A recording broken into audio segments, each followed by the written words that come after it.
The interdimensional evil gods are so bored with eternity that they've turned existence into a lethal arcade game called Prison Day. It's a chaotic cocktail of world-ending disasters and life-changing loot where the rules are simple. Win and get a power-up, or lose and have your soul effectively deleted from your body. Our boy, Rohi, is the only human to survive this 20-year cosmic circus, grinding his way from a regular guy to a literal godslayer. But when the celestial bullies offer him a seat at the big table to rule the universe, he basically tells them to take a hike. He isn't about to become a coworker to the same jerks who erased his mother, his best friend, and his favorite girl. The gods try to intimidate him by showing his home planet being shattered like a dropped phone screen, but our boy just pulls out an S-rank card like it's a cosmic reverse card. Instead of taking the crown, he activates his time reversal power, tells the gods to get their necks ready for the slaughter, and hits the reset button on reality. He wakes up in a psychiatric ward looking like he just ran a marathon inside his own brain. In this new timeline, the doctors have him labeled as a 24-year-old patient with dissociative identity disorder, which is just professional speak for thinking the rowdy voices in his head are a serious glitch. Nobody believes a word he says about the coming apocalypse because they're convinced his brain is just having a particularly loud afternoon. He's stuck in a fashion disaster hospital gown instead of his legendary battle gear, but the second his mom walks into the room, his heart starts doing Olympic-level gymnastics. In the last timeline, she was a mindless vegetable kept alive by tubes, but seeing her awake and complaining about his messy hair is the ultimate win. He gives her a hug so intense she looks at him like a cat trying to understand a magic trick, convinced his mental state is hitting a brand new level of chaotic. His medical chart says he's incapable of assessing his own situation, which is hilarious considering he's the only person on the planet who knows everyone's lease on reality is about to expire. He checks his phone and sees he has exactly 34 minutes before Prison Day arrives at 6 p.m. to delete the world's save file. He starts speedrunning a strategy guide for his mom, frantically scribbling down the hidden rules of the beginner levels so she doesn't end up as an early victim. As he writes, he remembers how she raised him alone after his father drained their bank account and vanished like a magician with a bad debt. While he's working, his best friend, the loyal guy who used to protect him from bullies, walks in with a bag of oranges and a smile that our boy hasn't seen in years. This guy died a brutal death in the previous timeline, and right now he assumes our boy is just writing a weird story about sentient squirrels. Our boy doesn't bother correcting him. He just hands over the script and tells him to memorize every word like his breath depends on it. He cherishes this last bit of peace, staring at a photo of his mother and friend while the seconds tick away. At exactly 6 p.m., the red system window crashes the party to announce the first players have been drafted. Our boy looks at the notification and prepares to dismantle the celestial jerks who think humanity is their personal sitcom. Our boy is officially back in the grind, finding himself plopped right into the middle of the game world while the system tries its absolute best to scrub his brain clean. The local software tries to delete his real memories and replace them with the stage lore of the Slaughter Company, but it hits a massive red warning wall. The memory deletion process fails so many times that the system basically gives up on the brainwashing and just lets the stage boss start loading. Our boy looks around and realizes that while this beginner stage looks like a mundane office, it is actually a psychological trap designed to make newbies think they're still in reality. Luckily, his brain didn't get formatted like a corrupted hard drive, so he knows exactly what kind of hell he is standing in. To clear this corporate nightmare, he has to take down 3 bosses that get progressively more lethal, which is a tall order for anyone starting at level 0. He pulls up his status panel only to find a whole lot of nothing. 0 experience, locked skills, and a list of attributes that makes him look less like a legendary warrior and more like a fresh intern on a Monday morning. The only outlier is an undefinable blessing with an unknown effect, which is likely the reason he still remembers his past life.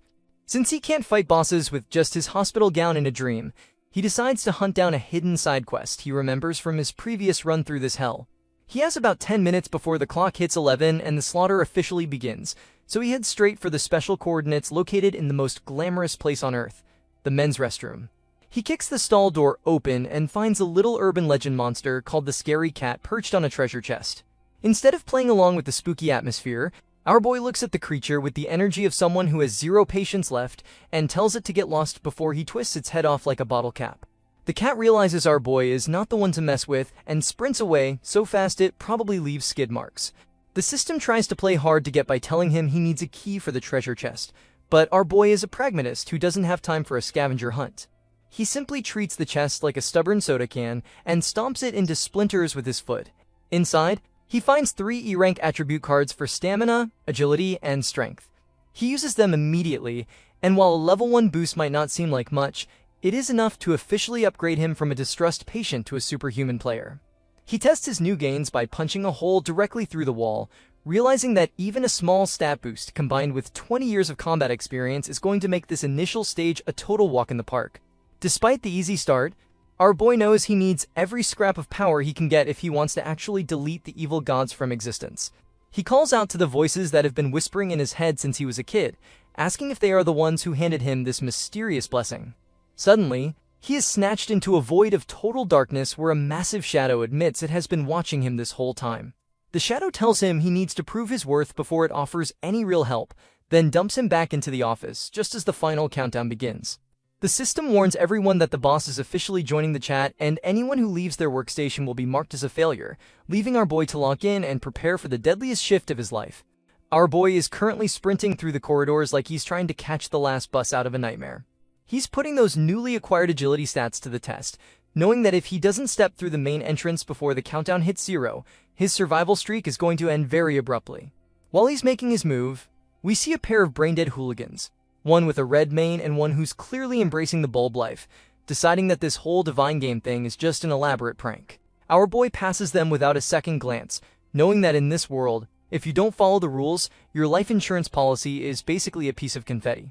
Right as he clears the entrance, the countdown hits 0, and the two idiots find out the hard way that the system doesn't do refunds as their heads simultaneously exit the chat in a very messy explosion. The crowd inside the office is currently having a collective panic attack, realizing that the red numbers floating in the air are a lot more literal than they expected. Just as the main doors are sealed, the system drops a warning that the first boss is officially arriving and everyone needs to find a weapon. The stage is revealed to be the Slaughter Company, and the enemy is the ear-rank cleaning crew, who look less like janitors and more like the physical embodiment of a corporate HR nightmare. The cleaning captain is a level 2 beast with a steel broom and a sharp dustpan, boasting stats that would make any normal human soul leave their body for a permanent vacation. Suddenly, a guy whose muscles have muscles steps up, looking like he's ready to punch his way into a fortune. This musclehead thinks he's the protagonist of a high-stakes action movie, ignoring our boy's warning that you can't fight these things with normal logic. He's already dreaming of mansions and hot cars, convinced that landing the first hit will skyrocket him to the top of the rankings. He charges at the boss with the energy of someone who's never heard of a health bar, only to have his head professionally detached by the cleaning captain's broom in less than a second. The rest of the players immediately start losing their minds as the mobs move in, laughing about how all the trash needs to be swept up. While everyone else is busy screaming, our boy finally decides to clock in for his shift and delivers a punch so heavy it sends one of the cleaning mobs flying into a wall.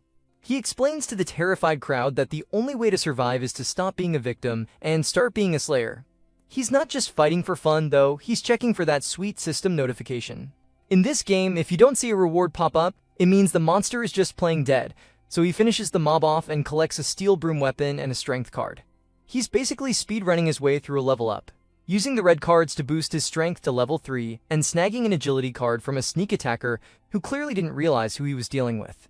The situation gets spicy when the boss besides our boy is the only one worth its attention, thanks to a lovely little mechanic called the aggro system.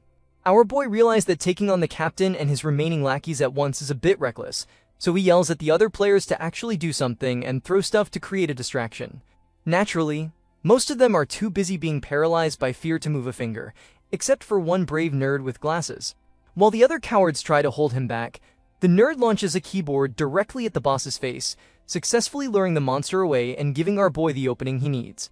With his stats boosted and his combat experience from a previous life doing most of the heavy lifting, our boy turns the mobs into scrap metal and teleports behind the boss like a vengeful shadow.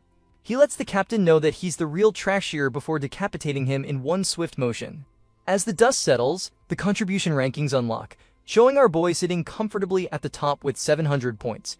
He's already looking ahead, wondering if this perfect run will net him the S-rank card number 001, an incredible power he never managed to get his hands on the first time around. Our boy checks the global rankings and realizes that while he's currently the only one with points on the board, staying at the top is going to be a total dogfight. This isn't just a local tournament. Every person on Earth who got sucked into an initial stage is competing for the same spots. He knows from his previous life that strong players are going to start popping up everywhere, so he has to maximize his points in every stage if he wants to snag that S-rank card number 001. The system drops a loot crate for his boss kill, handing over some attribute cards and a special Iron Embryo card. This embryo is basically a weapon gacha that forges a blade based on the user's aura, and since swords are the undisputed kings of the battlefield, our boy is hoping his luck is currently in high gear. He takes a moment to acknowledge the nerd hero with the glasses, realizing that despite the kid's shaky knees, he actually had the courage to act when it counted. Our boy hands over 3 cards, stamina, agility, and a cleaning card, as a reward for the destruction. The nerd is shocked that our boy would just give away power-ups, but he's told quite clearly that if he hadn't stepped up, things would have been much messier.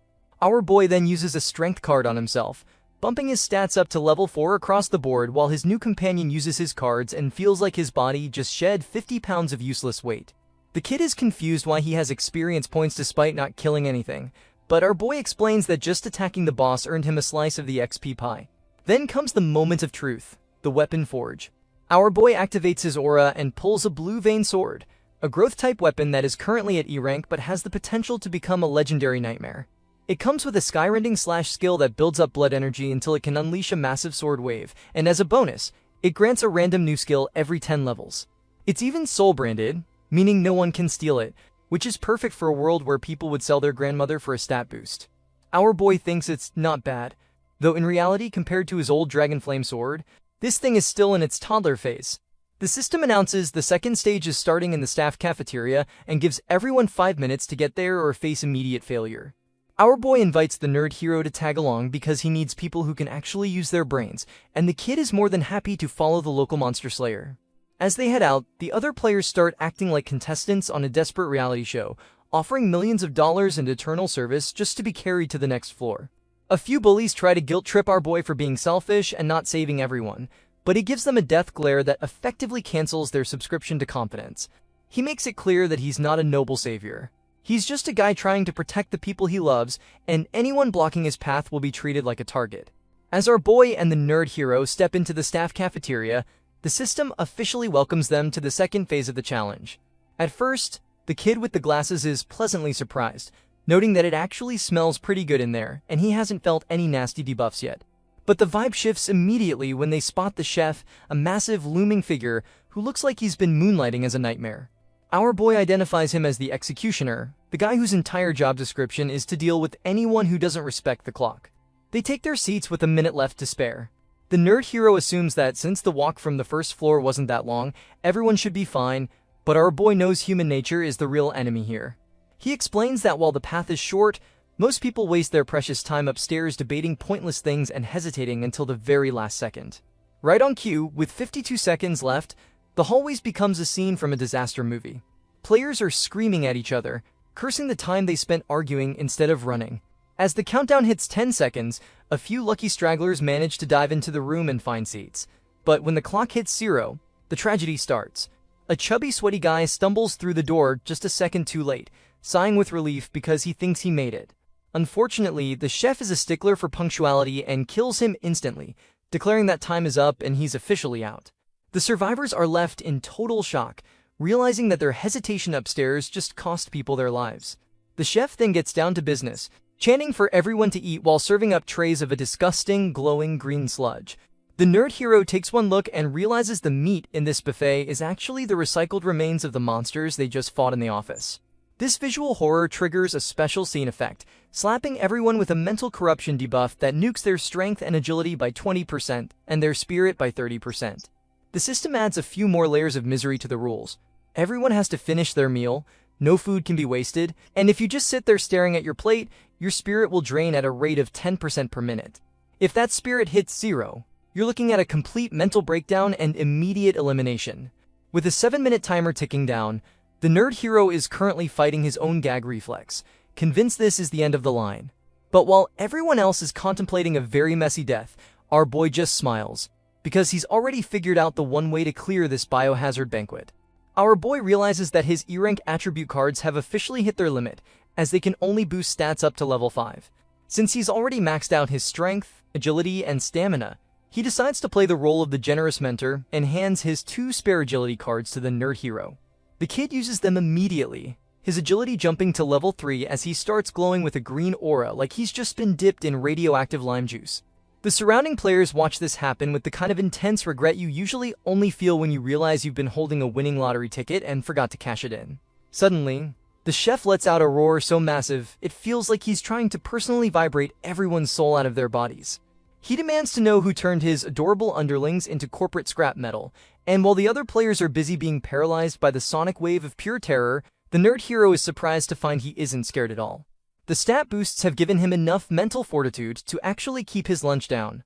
Before the chef can start harvesting heads, our boy steps in and blocks a massive butcher knife with his sword. He calmly admits to the kills, prompting the chef to call him a puny ingredient who's about to pay the ultimate price. The boss tries to push our boy back, and the nerd hero instinctively shouts out for his boss. Hearing that title triggers a heavy flashback for our boy. In his previous life, he built an entire elite team of survivors who all called him boss and looked at him like he was the perfect leader. But the memory is bitter because, on the road to clearing the game, every single one of those people ended up as a casualty. He was the only one who made it to the finish line, and for a long time he didn't understand why. As the chef lunges again, aiming to chop him into bite-sized pieces, our boy blocks the hit and realizes the truth. He didn't survive just because he was rational or lucky. He survived because he wanted to win more than anyone else in existence. He was willing to use any means necessary to protect the life he cherished. Deciding the play fighting is over, our boy reveals his true speed and absolutely shreds the head chef before the monster even realizes he's been outclassed.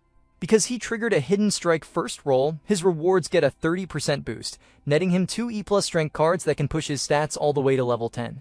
He also gets a special memory card and a head chef surprise box that can randomly juice one of his stats for 10 minutes. He checks the global rankings and sees he's sitting pretty at 1700 points, while the names below him, Sun Hai and Lu Yan, are just barely breaking 300. He recognizes these names as the future heavy hitters of humanity, and while he respects their talent, he knows the evil gods are going to throw even more twisted stages at them this time around.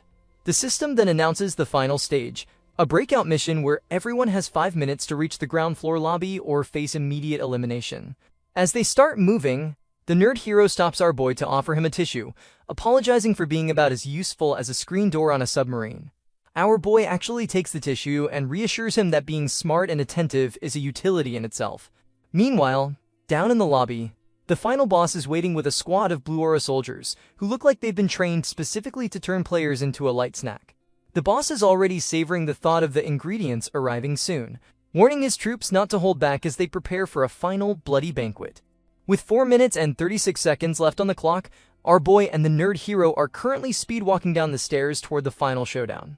The kid with the glasses is having a minor existential crisis, wondering if his boss managed to delete the head chef using nothing but pure agility. He's starting to realize that while higher stats are great, human nature still plays a role. Some people are born to be physical powerhouses while others are stuck with brain-type software that crashes during a light jog.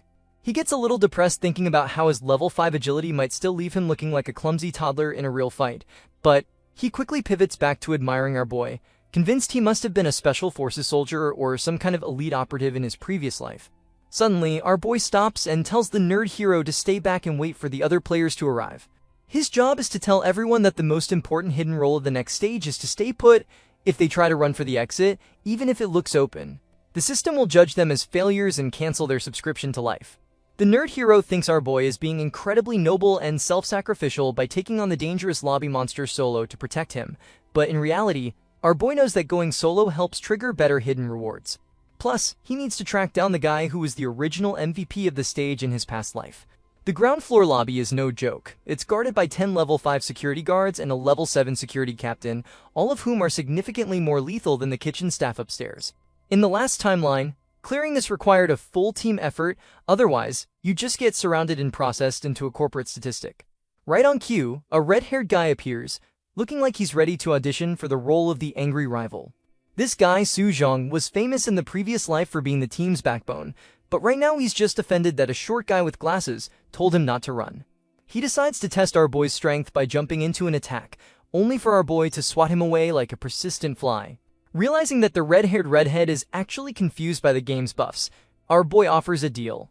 Join the team and get a free attribute card. But the real kicker is when he hands over the memory card. See, the evil gods are smart. They erase everyone's real-world memories because without a personal connection to the world, it's harder for humans to unite and fight back.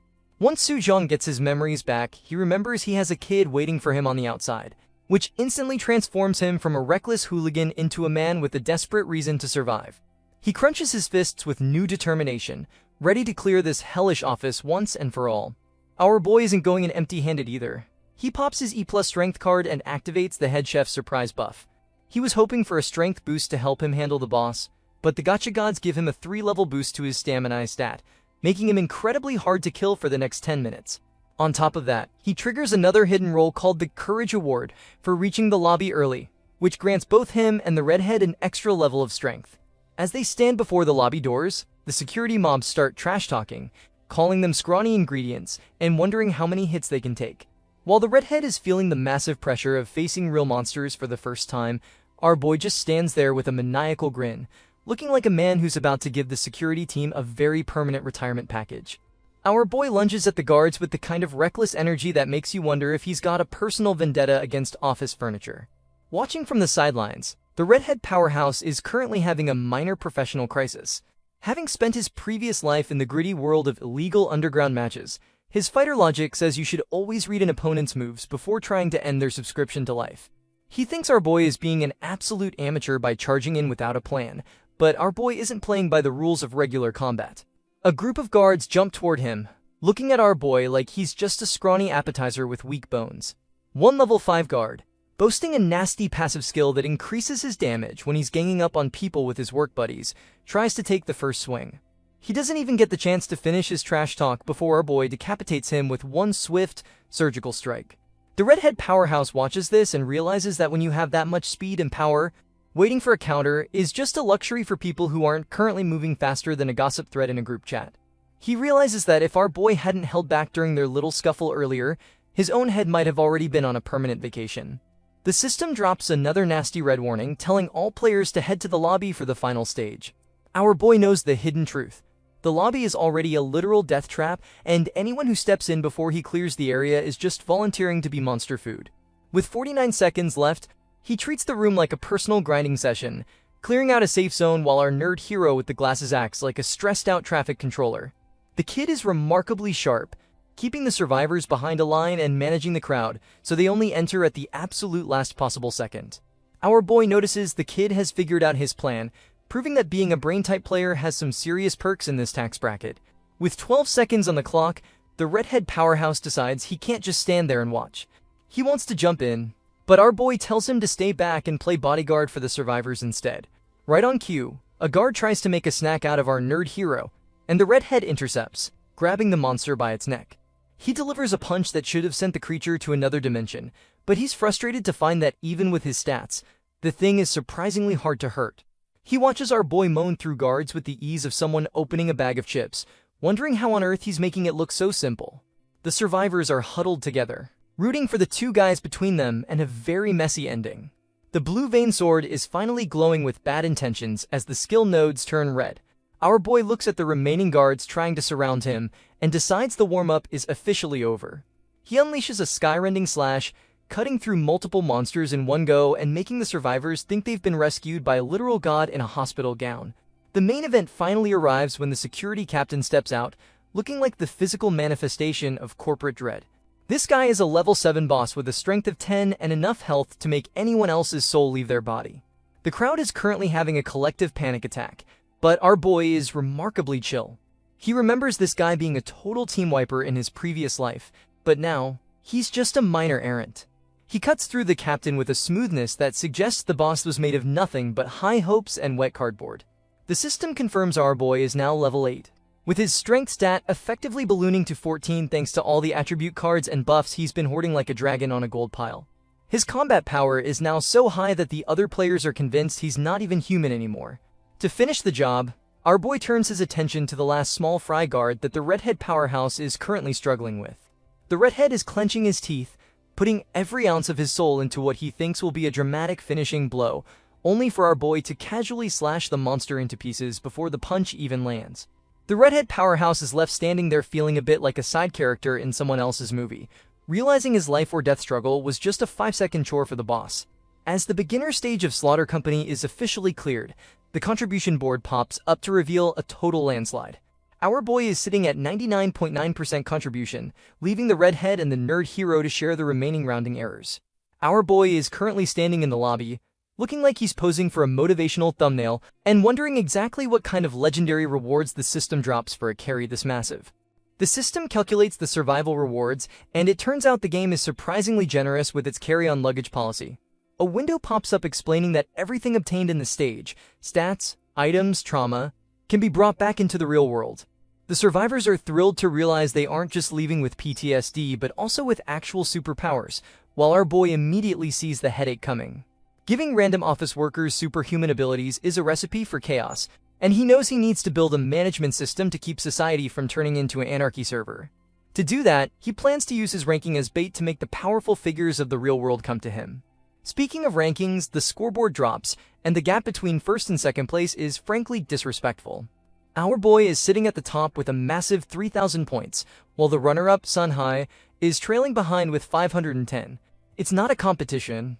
It's a statement that he is effectively the ruler of this terrifying game. The system then hands out the All Stats activation card to every survivor, giving them a taste of power. The players marvel at how light their bodies feel, buzzing with newfound strength.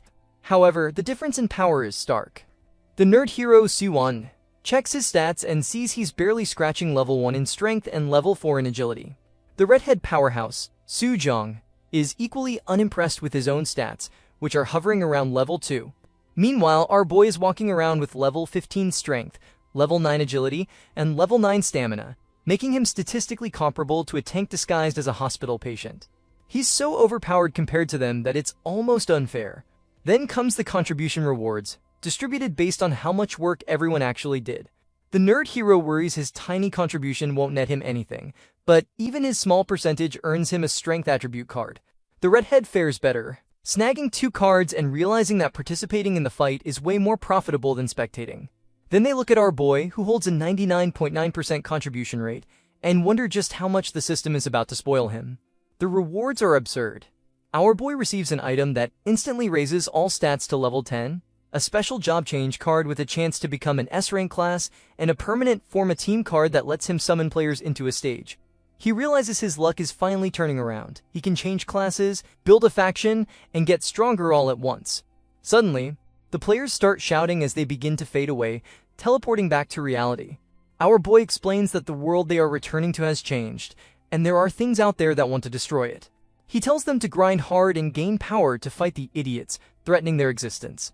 The redhead calls it a grand declaration, but he's clearly listening. Just as the teleportation completes, a red system window informs our boy that he has obtained S-rank special card number 001. The description says it holds power that surpasses the gods. In the shadows, the mysterious entity from earlier watches him leave, deciding that if our boy continues to be this entertaining, he might just grant him a slice of divine power later on. Our boy wakes up in his hospital bed, hoping his words stuck with the others. Nurses rush in like he's a celebrity, and a doctor explains he's been in a coma for 3 days along with tens of thousands of others who collapse simultaneously. The doctor is fishing for answers about this mass medical mystery, but our boy ignores the interrogation and demands to know where his mother is. He's taken to her room, where she lies in a deep coma, effectively a vegetable just like in his past life. He refuses to let this timeline play out the same way. He reaches into his inventory and pulls out the S-rank card he just won. Its name is Freedom, and its power is absolute. It allows the user to enter or leave game stages at will, or it can be used once to permanently banish a player from prison day. Most people would keep it as an infinite escape hatch, but our boy doesn't hesitate. He uses the card to give his mother her life back. The room is flooded with a light so blinding the doctor thinks a supernova just went off. Against all medical logic, the mother wakes up asking why she's there. Our boy hugs her with tears in his eyes, promising she'll never be in danger again, while the doctor is left questioning the validity of his entire medical degree. Meanwhile, the rest of the world is waking up to the new reality. We see other players staring at the contribution rankings, realizing that this Rohi character is the most valuable asset on the planet. In secret rooms, people are already scribbling notes and plotting how to recruit or control the new ruler of the world, unaware that he's currently busy being a mama's boy in a hospital room. Our boy is standing by his mother's bedside, gently checking on her condition, when she starts recounting what she thinks was a vivid nightmare. She tells him she went to a terrifying amusement park filled with monsters and people running for their lives. Our boy listens intently, realizing that his mother didn't just have a bad dream, she survived an amusement park-style beginner stage. She mentions that just as a monster reached out to grab her, everything went dark, and when she opened her eyes again, she saw a strange team, a man and a woman, who led everyone to safety. Our boy realizes that even in his absence, his mother managed to encounter a strong team that helped her clear the stage. Suddenly, a shout echoes through the hospital ward as someone screams about crossing into another world. Our boy recognizes the voice immediately. It's his friend, King's Eye. Just like in the previous timeline, his buddy managed to survive the initial stage and wake up with his lungs fully operational. The friend is currently having a main character moment, convinced he's the protagonist of a manga who just got isekai'd for real. He starts rambling about how he was with a huge crowd and a really amazing duo led them to victory. Our boy realizes his friend is getting a little too loud for a hospital, so he grabs him and drags him outside to talk before the nurses decide to sedate him. Once they are in the hallway, the friend looks at our boy and asks if he believes him about the game world called Prison Day. Our boy decides it's time to drop the act. He tells his friend that those things can be brought back to reality, and calmly instructs him to open the world player contribution rankings. The friend is confused but obeys, commanding the system to display the leaderboard. He sees the name Rohi sitting at the very top with a staggering 3,000 points. Our boy flashes a grin and confirms that's him, leaving his friend looking like his brain just performed an illegal operation and shut down. Before the friend can fully process that his buddy is the world's #1 player, our boy decides to cash in his S-rank reward. He activates the player job change card, knowing that while all jobs in Prison Day are powerful, the S-rank ones are game changers. He's hoping for something legendary like the Elemental Envoy, the Apocalypse Black Flame Dragon King, or the incredibly rare Wisdom Seeker that controls time itself. However, the gacha gods have a sense of humor, and he ends up with a job he's never even heard of, Myriad Novice. At first glance, the name sounds overwhelming, but the stats tell a different story. It grants a talent called Resonance of Tools, allowing the user to merge mind and technique with any weapon or object. Even more shocking is the advancement path. While normal jobs cap out at 3 stages, this one has 5 mysterious question marks, implying a potential that goes far beyond the known limits of the game. Our boy is actually excited. The difficulty of advancing this job is insane, but the payout could be god tier. Meanwhile, the friend receives a global notification that someone has claimed the world's first job change achievement. He puts 2 and 2 together, realizing our boy just made history again. Immediately abandoning all pride, he throws himself at our boy's leg, clinging to him like a desperate koala and begging to be taken under his wing for the sake of their childhood friendship. Their romance moment is interrupted by a nurse who clearly has zero patience left. She's not here for autographs, she's here for the money. She informs our boy that his hospital funds have run dry and he's over a month behind on payments. The friend immediately offers his payroll card, trying to be a hero with his few $1,000, but our boy refuses. He's already calculating how to make quick cash, remembering his past life where he worked as a bodyguard for the elite. He clenches his fist, determined to never be a burden to anyone again. Just as the financial tension peaks, the nurse's phone rings. Her expression shifts from annoyed to absolutely shocked as she listens to the caller. She hangs up and tells our boy that he doesn't need to worry anymore. Someone just wired a massive sum, enough to cover his stay for the next 100 years. She adds that this VIP package also applies to the flat-top patient next to him. The friend is immediately offended, clarifying that he's not mentally ill and definitely not a patient, but the nurse is already moving on. Suddenly, a group of 3 people approaches down the hallway. A blonde guy who radiates wealth, a girl in a white dress with green hair, and a serious-looking guy in a suit. The blonde asks politely if Mr. Rohi is here. Our boy looks at them and realizes the heavy hitters have arrived much faster than he expected. The powerful figures who were also pulled into the game have tracked him down, and the real game of influence is about to begin. Our boy's best friend takes one look at the approaching trio and immediately realizes his poverty logic does not apply here. Judging by their tailored suits and the general scent of expensive cologne and corruption, these people are walking bank accounts. He suddenly connects the dots that these must be the mysterious benefactors who paid the bills, though he's still trying to figure out why they prepaid 100 years of fees for him too, considering his only current medical condition is chronic confusion. The nurse leans in to whisper what everyone already knows, confirming these are indeed the moneybags. Our boy thanks her for the breaking news with the dry energy of someone who read the script beforehand, then turns to the VIPs and casually introduces himself.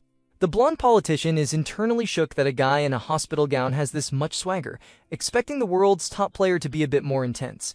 But our boy is already downloading their Wikipedia pages in his head. He recognizes the blonde guy as a national conglomerate heir and rising political star, the black-haired guy as a tech overlord who basically owns the internet and has military ties, and the green-haired girl as an heiress controlling enough energy and minerals to buy a small continent. They try to offer polite introductions, but our boy cuts them off faster than a bad internet connection. He tells them he knows exactly who they are and prefers to skip the pleasantries to get straight to the point. The trio realizes this kid isn't just a gamer. He's a shark who refuses to give up the initiative. The heiress decides he's even more interesting than she imagined and suggests moving to a fancy private location, but our boy shuts that down instantly, deciding the nearby doctor's office is good enough. He turns and walks away without waiting for permission, forcing the billionaires to follow him like lost ducklings. His friend watches this power dynamic shift and thinks our boy has officially ascended from broke patient to mafia's boss in 10 minutes flat. Suddenly, our boy points at his friend and demands the strategy guide he handed over earlier. The friend freezes, looking as guilty as a dog sitting next to a broken vase, asking if he's even qualified to join the meeting. Our boy immediately realizes this idiot didn't read a single word of the survival guide, which explains why he and mom didn't get any benefits in the beginner stage. Our boy is frustrated enough to mentally schedule a very painful beatdown for his bestie later, but he tells the VIPs they'll understand the value of his information once the book arrives. While the poor doctor is forcibly evicted from his own office by a wall of bodyguards, the VIPs flip through the retrieved notebook. Their skepticism evaporates faster than water on a hot sidewalk. The blonde politician confirms every monster, weakness, and hidden rule matches his experience perfectly. The tech overlord and the heiress are equally horrified and impressed, realizing everything in this notebook is the absolute truth. The front whispers to ask if it's real, and when our boy confirms that listening to him would have guaranteed a spot on the world rankings, the poor guy looks like he wants to throw himself into the sun for missing a once-in-a-lifetime chance. The billionaires apologize for their earlier rudeness, with the heiress calling him a prophet who knows the future. Our boy smiles mysteriously, though internally he knows his prophecy is just the result of memorizing sweaty forum posts from his past life, a desperate effort that has now become his ultimate trump card. Finally, the three powerful figures drop their pride and bow their heads. They admit that having their lives hang by a thread was terrifying and they are desperate to survive the next round. They beg him to become their advisor, promising to accept any condition he names. Our boy looks at them, pauses for dramatic effect, and declares that becoming their advisor isn't out of the question, leaving his friend staring at him with enough admiration to power a small city. Our boy's best friend is currently vibrating with the anticipation of a massive payday, convinced that Rowie is about to secure the bag. In his mind, the priority is obviously money, so Rowie's mom never has to work again, and more importantly, so he never has to clock in for a 9 to 5 ever again. He's already mentally planning their joint splurge session when our boy raises 3 fingers and tells the VIPs that if they want his help, they have to agree to 3 conditions. The friend nods sagely, thinking his buddy is a master negotiator for tripling the price instantly, lamenting that his own thinking is just too shallow for these high-stakes games. The 3 billionaires, desperate to not die in the next game, immediately promise to agree to anything, whether it's 3 conditions or 300. But when our boy drops the first condition, the mood in the room shifts. He wants them to publish the beginner strategy guide across every media platform available, print, online, broadcast, and give it away for free. The blonde politician looks like he just watched someone burn a pile of cash, asking if he really wants to give away a life-saving treasure for zero profit. The tech overlord points out that the commercial value of that booklet is higher than the GDP of some countries, and the heiress agrees that it's too dangerous to just hand out. Our boy shuts down the capitalist panic by reminding them that the precious item they are arguing over is something he already gave them for free. He clarifies that his goal isn't just to save 3 rich people, but to save as many humans as possible. He tells them point blank that if they can't agree to this, the deal is off. The billionaires realize he isn't putting on an act. The tech overlord marvels that someone so unswayed by profit actually exists, and the heiress finds herself swooning a little, deciding that a handsome man with a kind heart is a rare collector's item. They quickly bow and agree to spread the guide to the world as fast as possible. Condition Number 2 is for them to take the lead in creating a player management bureau to regulate people with superpowers, ensuring they don't terrorize normal citizens. The VIPs agree immediately, as controlling the population was basically on their to-do list anyway. Then comes the third and final condition. The friend is mentally screaming for our boy to ask for billions, and even the blonde politician is sweating, wondering if Mr. Rohi is about to ask for a small country or a nuclear arsenal. Our boy takes a breath and asks for a place to live. He clarifies that it doesn't have to be big. He just wants to leave the psychiatric hospital and live a normal life with his mother. If finding a house is too hard, he offers to just stay in the hospital forever. The room goes silent. The friend is appalled by this humble fumble, but the billionaires are ecstatic. They start shouting over each other, agreeing 1000% and begging for the honor of buying him a home. To them, this is the easiest, cheapest way to earn the goodwill of a god-tier player. The heiress even shoots the other to a look that says, "Back off, he's mine to spoil." With the deal struck, our boy decides to head back to his room because he has a schedule to keep. He casually mentions that the countdown to the next opening of Prison Day is about to begin. The VIPs look shocked, and right on cue, a system notification pops up for all the survivors. It congratulates them and announces a 72-hour countdown until the nightmare restarts.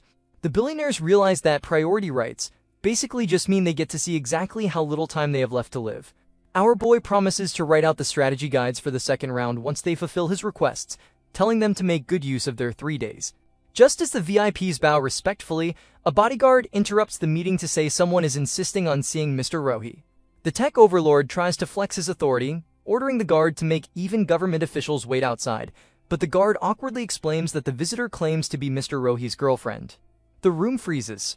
The friend immediately feels betrayed, grabbing our boy and accusing him of dating behind his back. Our boy shuts him up, clarifying for the record that he is single and definitely not dating anyone. Despite the denial, a girl with flowers walks in, smiling like she's in a romantic comedy and saying, "Long time no see," clearly recognizing her and annoyed that she has the nerve to show up. The blonde politician wonders if this is the rumored girlfriend, and even the heiress admits that, on the surface, they look compatible. But our boy recognizes her instantly. It's Kohal. He remembers vividly how she left him for another guy in the past, laughing and telling him to get lost because a mental patient had no right to like her. Back in school, everyone thought he had a crush on her, even though he just saw her as a friend. Now that he's the world's top player, it seems she's decided that his mental illness isn't a deal-breaker after all. Back in the present, the ex-girlfriend Kahal tries to hand our boy a bouquet of flowers with the energy of someone auditioning for a redemption arc in a soap opera. She claims the flowers are for him, and insists that everything in the past was entirely her fault. The blonde politician watches this performance and thinks our boy looks about as interested in her as he is in a tax audit.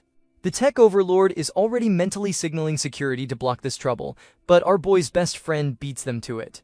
He steps in between them like a human shield and asks her what right she has to say that kind of thing after publicly humiliating our boy back in the day. The girl acts shocked, playing the "I was young and foolish" card, but our boy cuts through the drama and points out the obvious. She's only here because she saw the global rankings. The heiress, who knows a thing or two about transactional relationships, observes this and mutters that she's certainly a realistic woman. Cole, shameless, admits he's right, but then pivots to emotional blackmail, asking if he's seriously going to just leave her to die after turning her down. The best friend gets frustrated and corrects her vocabulary, reminding her that she didn't just turn him down, she humiliated and slandered him. Our boy decides he's had enough of this hospital hallway drama. He tells everyone to keep it down and bluntly informs Kahal that, for the record, he only ever saw her as a friend and never actually liked her in that way. Cole enters a state of pure delusion, accusing him of being stubborn and offering to be his girlfriend so he'll never be lonely again. Just as she tries to seal the deal, the bodyguards step in like a wall of muscle. She tries to pull the "I'm his girlfriend" card, but the heiress delivers the verbal knockout, telling her not to flatter herself since Mr. Roki never claimed her. The bodyguards escort her out by the arms while she screams that she's Roki's woman, leaving the best friend to sigh and declare that watching her get dragged away it was the most satisfying moment of his life. With the trash successfully taken out, our boy realizes that if things follow his past life's timeline, a certain someone should already be in the ward. He walks back into the room and finds a girl with gray hair sitting close to his mother. The mom explains that this auntie said he went out for something, so she kept her company. Our boy looks at the girl with gentle eyes and says, "Long time no see," his voice heavy with the weight of a previous lifetime. The gray-haired girl looks at him with total confusion, reminding him that she's pretty sure she stopped by just last week. Our boy ignores the timeline discrepancy because he's busy remembering her death in his previous life, where her final words were a plea for him to stay alive. In this life, he vows never to let an important person leave him again and pulls her into a tight embrace. The girl is confused but blushing furiously, while his mom just smiles from the bed like she's watching her favorite drama. The best friend stands there scratching his head, wondering if just friends involves this level of intense hugging, sensing that something feels a bit off. By evening, the hospital has moved our boy and his mother to a VIP ward, proving that the billionaires really do have a lot of pull. With his mom asleep and the countdown clock showing 63 hours remaining, our boy decides to test his new job perks. He activates his Resonance of Tools skill and touches the hospital bed. Accurate description of the object floods his mind. He feels like he's analyzing the entire structure, down to the second screw on the left leg that is just about to come loose. He laments that there are no weapons in the hospital to test the skill's combat potential, but his internal monologue is interrupted by a familiar voice. It's the same voice that has been itching in his brain since he was born. It tells him he now possesses the qualifications to undergo a god's trial. Our boy asks who the voice is and what qualifications it's talking about, but the entity remains vague, promising he'll understand eventually. It offers him a choice: undergo the trial or ignore it. Our boy knows this entity holds the power that can help him defeat the evil gods, so he decides that if he doesn't do it now, he never will. He accepts the challenge, and the shadowy figure grins, warning him that if he clears the trial, he can return to this world, but if he fails, he will remain trapped in the trial space forever. Our boy gets yeeted into a different dimension that radiates a power so sacred and mysterious, even he hasn't seen anything like it before. Being a pragmatist who refuses to work for free, his first thought isn't about the majesty of the cosmos, but rather what the loot table looks like for clearing this trial. The system announces the construction of the trial arena is complete, and he finds himself standing in front of a massive structure that looks like a palace, though he suspects it functions more like a divine power supply. The shadowy figure pops up to explain the rules, which are deceptively simple. Kill the opponent within 10 minutes to win. The entity drops a cryptic hint that only wisdom that sees through everything is the one true way to win, because apparently, celestial beings are physically incapable of giving straight instructions. The trial begins immediately, and our boy watches as his opponent arrives. It's a knight with long blonde hair and a literal skeleton strapped to his back, bearing the cheerful title of Oathkeeper without eyes, the strongest swordsman who will never be wounded.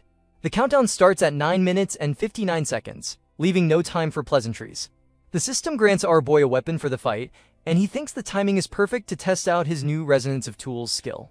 He tries to vibe with the sword, hoping to analyze its atomic structure, but the skill fails completely. The system informs him the object isn't a real tool, meaning the sword is just a pixelated illusion. Our boy realizes that if the weapon is fake, there is no point in holding back, so he decides to push straight through and speedrun this encounter. The Oathkeeper attacks with the ferocity of the strongest swordsman, swinging a massive greatsword with terrifying speed. Our boy blocks the heavy hits, impressed by the power but spotting a massive opening in the knight's finishing move. Deciding the fight is already decided, our boy launches a counterattack that should be fatal. He slices through the knight, expecting a victory screen, but nothing happens.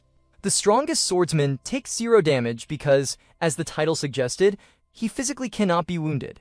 Our boy realizes that trying to kill this guy with a blade is like trying to put out a fire with gasoline. He has to kill him in a way other than cutting him down. As he dodges another strike, the clock ticks down to 4 minutes and 21 seconds. He replays the hint in his head, wisdom that sees through everything. He looks at the skeleton on the knight's back and realizes the Oathkeeper's entire existence is defined by protecting that person. The shadow watches from the sidelines, convinced that our boy isn't worthy yet because he can't overpower the unkillable guardian. The countdown drops to 2 minutes and 19 seconds, and our boy finally figures out the puzzle.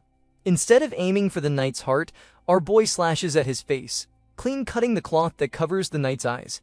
The shadow is stunned that he didn't go for the kill. Now that the Oathkeeper can see, our boy commands him to open his eyes and look at the reality of his situation. He forces the knight to realize that the person he swore to protect has long since become nothing but a pile of calcium. The Oathkeeper looks over his shoulder, sees the skeleton, and his purpose shatters. Without his oath, he simply disintegrates into dust.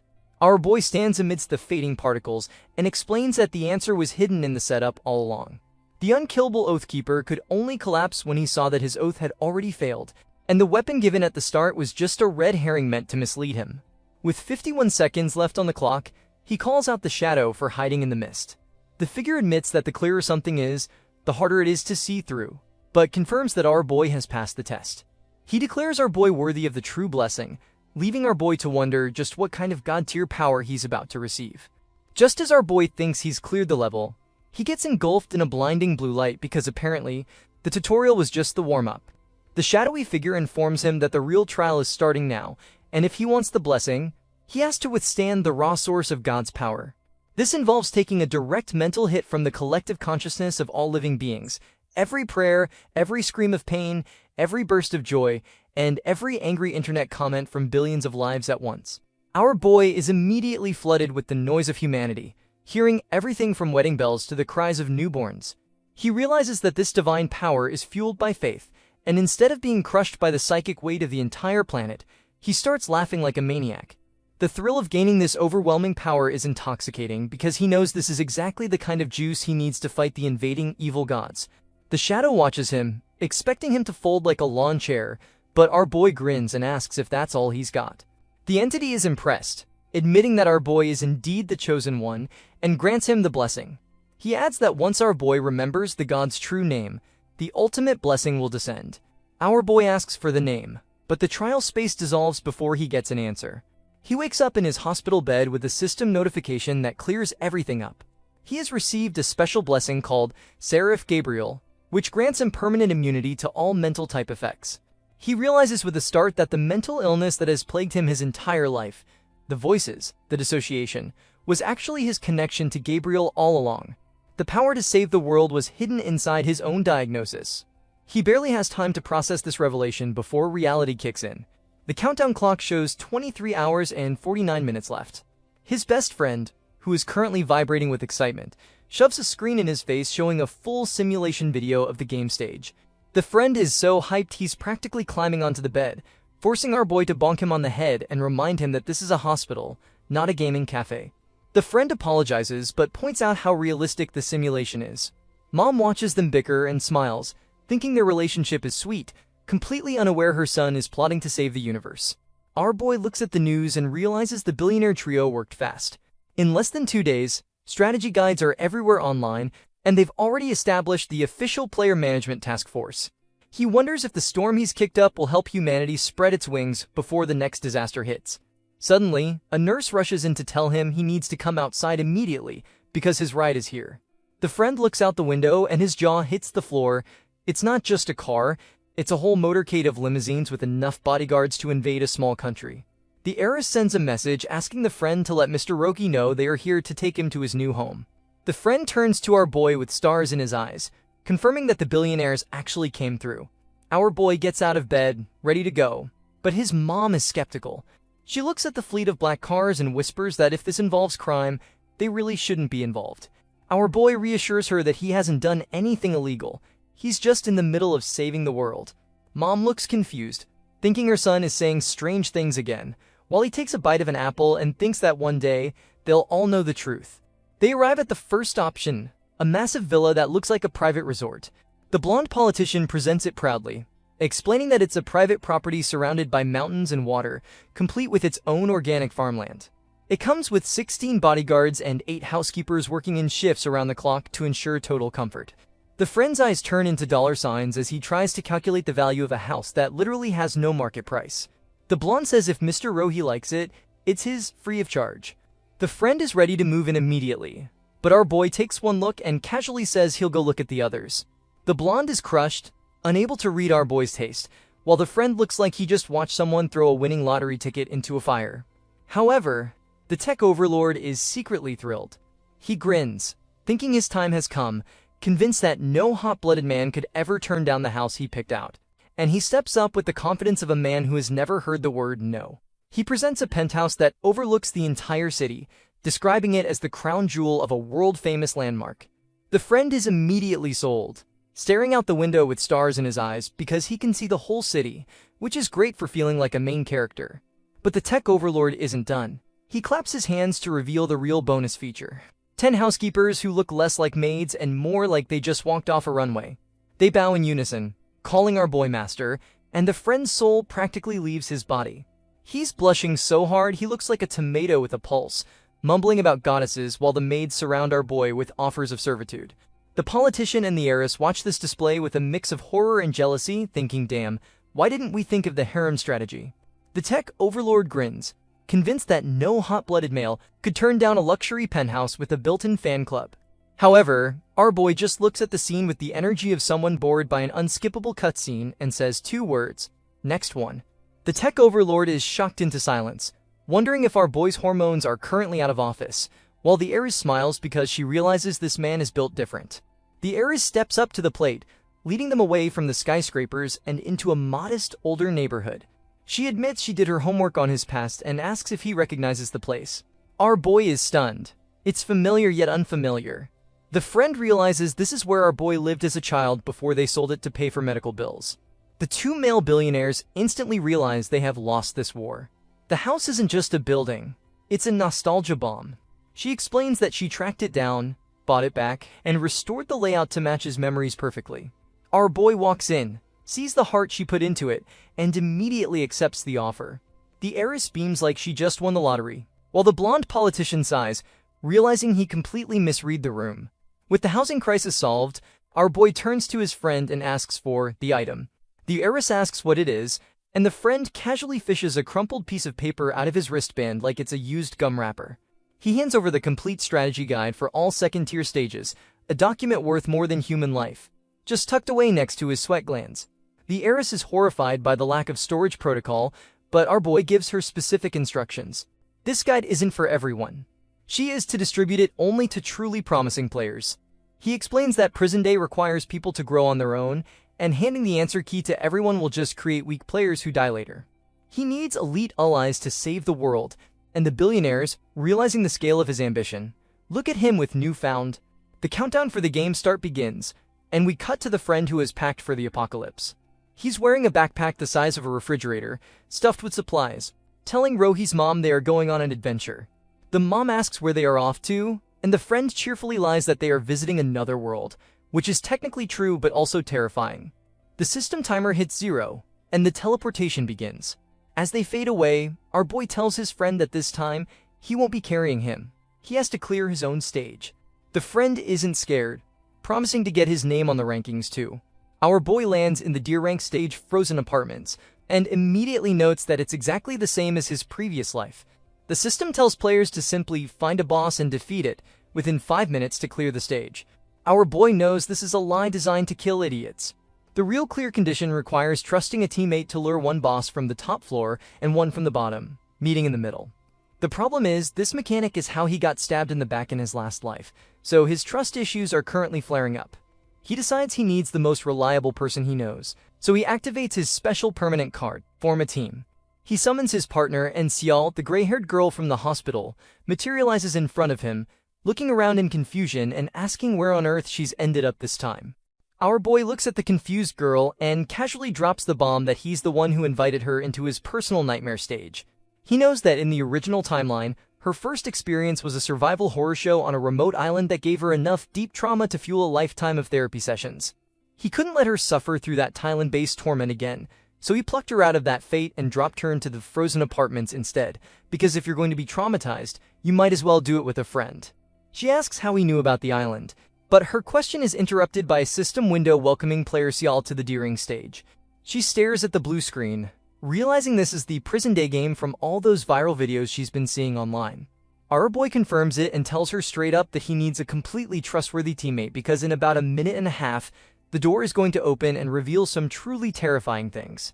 She looks at his outstretched hand, and suddenly, a core memory unlocks. She remembers being a beaten-up orphan child when our boy reached out with that same hand and asked her to play with him. Back then, that hand was her lifeline, and in the present, nothing has changed. She grabs his hand without hesitation, agreeing to play this deadly game with him. Our boy turns his back, double-checking if she remembers the briefing. She confirms she's memorized everything. This isn't just an apartment. It's a vertical maze where monsters can pop out like jump scares in a bad movie. To clear it, they have to lure the boss from the top floor and the one from the basement to meet in the middle. Our boy nods, pleased that his teammate actually listens to instructions, unlike a certain best friend we know, and opens the door to the hallway. A blast of freezing air hits them instantly, making the frozen part of the stage title feel very literal. Our boy promises it'll feel warm air once they snag some attribute cards and leads the way toward the monster spawn point. Right on cue, a man holding a knife steps out, shivering and looking like he's having a terrible day. He spots our boy and his face lights up with the thank God a human expression, acting all honest and dependable. However, our boy recognizes him immediately as the despicable scumbag who betrayed him in his last life. Back then, this guy played the role of the friendly teammate who hid during fights, only to stab our boy in the back and steal his loot the moment the boss went down. The traitor approaches them now, suggesting they team up to watch each other's backs. But his internal monologue is already plotting to murder our boy for his gear and keep the girl for some very unsavory entertainment. The guy puts on a fake smile, saying that in a screwed-up game like this, they have to stick together. Our boy agrees internally, remembering the stab wound from his past life, and decides to return the favor early. Without a word of warning, he stabs the guy directly in the chest. The traitor is shocked, staring at the knife in disbelief, while our boy leaves him bleeding on the floor to fend for himself just like he did in the previous timeline. He turns to Cial and asks if she has any questions. Being the ride-or-die companion she is, she simply says no, trusting that whatever he does, he has his reasons. As they walk away from the dying man, a hidden observer watches from the shadows. This is World Player Rank 33, a guy who read the strategy guide and knows Roki is the #1 player. He's confused why a hero who shares free guides would stab a random person for no reason, deciding that our boy's methods are impossible to read but definitely worth watching. Our boy leads Cial into a room, telling her not to worry because there will definitely be monsters here. Almost immediately, a creature called the Hanging Thrushwife drops from the ceiling like a spider made of nightmares. It's a level 5 monster with decent stats, and Cial instinctively hides behind our boy, terrified. The monster hisses, looking ready to attack, but our boy just looks annoyed. He tells it to shut up because it's too noisy and delivers a single, disrespectful slap that kills it instantly. As they collect a stamp and a card from the corpse, Cial stares at him in shock, asking if he's always been this brutal when fighting monsters. Our girl is currently rebooting her brain because her priorities are fascinatingly skewed. She watched our boy turn a human traitor into a shish kebab 5 minutes ago without blinking, but apparently, slapping a monster is where she draws the line. Murdering a treacherous human? Just another Tuesday. Disrespecting a ceiling spider? Absolute brutality. Our boy sighs and corrects her, explaining that not all enemies are this squishy. Some are actually dangerous, unlike the Hanging Thrushwife who is basically a level 1 pinata. He hands her the stamp and a card and tells her to use it with her mind, which sounds like advice from a shady yoga instructor, but it works. A golden aura flares up, her level rises to 1, and suddenly the freezing hallway feels a lot more like room temperature. Impressed by his knowledge, she asks if he knows the game so well because he actually likes playing it. Our boy stops dead in his tracks, the atmosphere dropping faster than the thermometer. He tells her with zero humor that there is nothing fun about this game and his only goal is to destroy it. She doesn't fully understand the trauma behind his eyes, but she decides to support him anyway with the blind loyalty of a golden retriever. Just then, a monster bursts through the wall trying to catch our girl lacking, but our boy intercepts it midair, grabbing it by the neck and crushing it like an empty soda can. He checks his hand and clicks his tongue in annoyance. No loot. He explains that while card drops are random RNG garbage, the floor boss is guaranteed to drop something good, so they need to keep moving. As they walk, they pass other players who are currently panic spiraling because the corridor is a maze with no stairs, and they are all trapped like rats in a freezer. Our boy drops the lore. The temperature in the frozen apartments drops by 1 degree every 5 minutes. It starts at 6 degrees, but give it half an hour, and it'll be below 0. Eventually, even players with good stats will turn into popsicles if they don't find the boss and open the door. He's navigating the maze with confidence, but he's being watched. A guy with a ponytail and glasses, ranked 33 on the global leaderboard, is trailing them, analyzing our boy's every move and wondering how the hell he knows exactly where to go. He realizes that anyone who can write that many guides must have a special ability, so he decides to let the #1 player act as his personal GPS. Our boy knows the boss likes to hide, so he's looking for a way to make some noise. Luckily, a volunteer for Loudest Idiot presents himself immediately. A thug with messy red hair and piercings blocks their path, demanding to know if this is the famous Rohi. Our girl asks if our boy knows him, and our boy hits him with the ultimate disrespect. Never seen him before. The thug explodes, screaming that he has a name on the global rankings. He proudly announces he is ranked 783, Junkie, but insists on being called Young Master Key. Our boy looks at him like he just grew a second head and asks again what his rank is, causing the stalker in the background to cringe so hard he almost pulls a muscle. The thug gets frustrated that his 3-digit rank isn't commanding respect, and declares he's here to beat our boy and steal first place. He jumps in for a sucker punch, screaming that our boy's rank is just dumb luck, but our boy casually slaps him away like a mosquito. He tells rank 785 to go hide in a corner because he's busy, intentionally getting the number wrong just to twist the knife. The thug snaps, pulling out a dagger and ordering his goons to jump the #1 player for his loot, going to slap him back 100 times. Our boy realizes these guys aren't inherently evil, just terminally stupid. so he decides against killing them.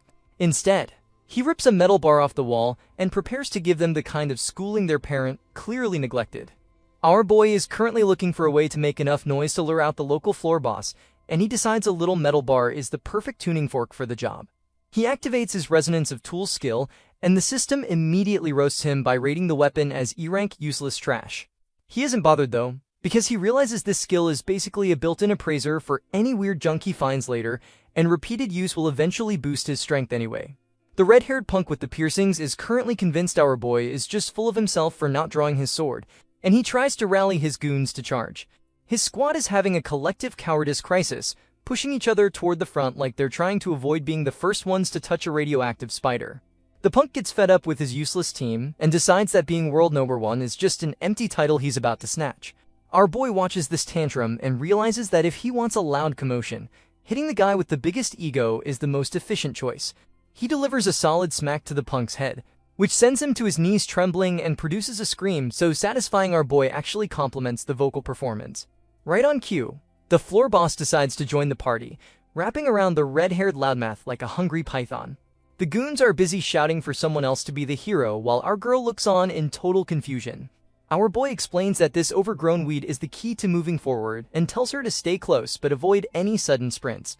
While he's focused on the fight, our girl is currently having a private cinematic experience in her head. As a massive fan of superhero movies, she's imagining her stunts going through the roof until she's basically a one-woman Avengers squad with enough power to save the world in style.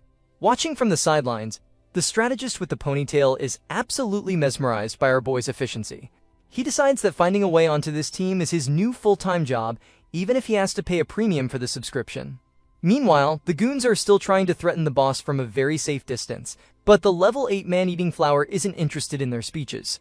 It's a literal mountain of plant-based ugliness with a face made of bad intentions, and it starts clearing the room with zero effort.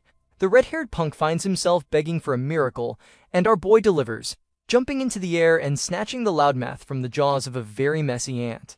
The punk is currently having a crisis of identity, feeling even more humiliated by being saved than he would have been if he'd just been turned into organic fertilizer. Our boy tells him to stop playing the victim and keep grinding, promising that if he ever manages to hit the top 10, they can finally have a real fight.